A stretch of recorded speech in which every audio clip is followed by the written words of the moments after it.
নমস্কার। আপনারা আমার ভিডিও দেখে নিশ্চয়ই বুঝেছেন যে আমি একজন ডায়ালিসিস পেশেন্ট। আমি আজকে আমার রাতের খাবার নিয়ে এসেছি। আমি পটলের তরকারি নিয়েছি আর সিমইয়ের পায়েস নিয়েছি। পটলের তরকারিতে এখন নতুন পটল উঠেছে। আপনারা দেখবেন খুব ভালো লাগবে আলু পটলের তরকারি খেতে। কিন্তু আমি পটলটা আলু পটল দুটোই লিচিং প্রসেস করে নিয়েছি। আমি এর আগে আপনাদের ভিডিওতে বলেছি লিচিং প্রসেস কী করে হয়।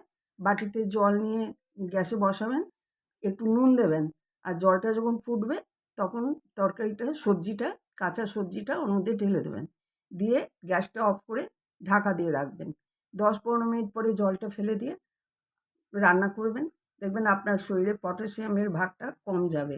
আর এটা আমি শুধুমাত্র ধনে, জিরে গুঁড়ো, হলুদ, লবণ এই দিয়ে করেছি।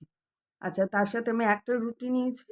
আপনারা 2টো, 3টে, 4টে যতটা সম্ভব আপনাদের মানে ক্ষমতা আছে আপনারা সেই রুটি খেতে পারেন। রুটিতে কোনো অসুবিধে নেই।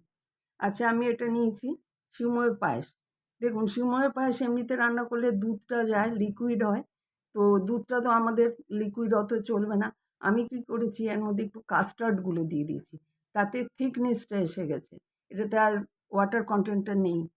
কিন্তু আমি এতটা খাবো না, ওই 2 চামচ খাবো খালি। আর এই সিমইয়ের পায়েসটা দেখুন কত নিজেকে আর করে রাখবেন বলুন? কিছু তো খেতে ইচ্ছে করবেই।